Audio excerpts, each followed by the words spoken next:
अस्सलाम वालेकुम प्यारे दोस्तों। जब तुम अल्लाह रब्बुल इज़्ज़त को छोड़कर दुनिया की जानिब भागना शुरू कर देते हो तब वो तुम्हें थका देता है। फिर वो तुम्हें तब तक भगाता रहता है जब तक तुम उस तक पहुंच नहीं जाते।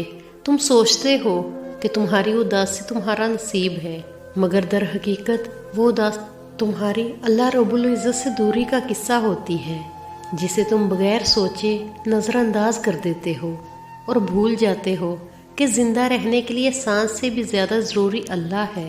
तो फिर ये फ़िक्र छोड़ दो कि कौन तुम्हारे साथ है और कौन नहीं, क्योंकि किसी के चाहने या ना चाहने से कुछ नहीं होता जब तक अल्लाह रब्बुल इज़्ज़त न चाहे, और अल्लाह सिर्फ नीयत और तड़प देखता है।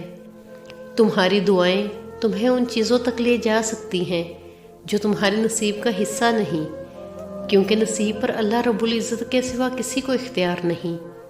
और जब तुम अल्लाह रब्बुल इज़्ज़त पर अपने मामला छोड़ देते हो तब वो तुम्हें इख्तियार भी दे देता है।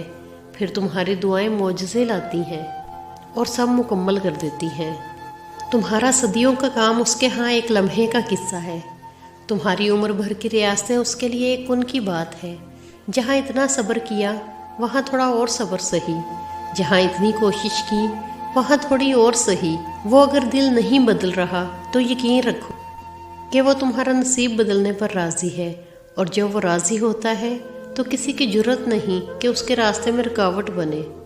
तो फिर लोगों के पीछे मत भागो, नसीब से लगाई हुई तमाम जंगें ख़त्म कर दो, हालात को कोसना बंद कर दो।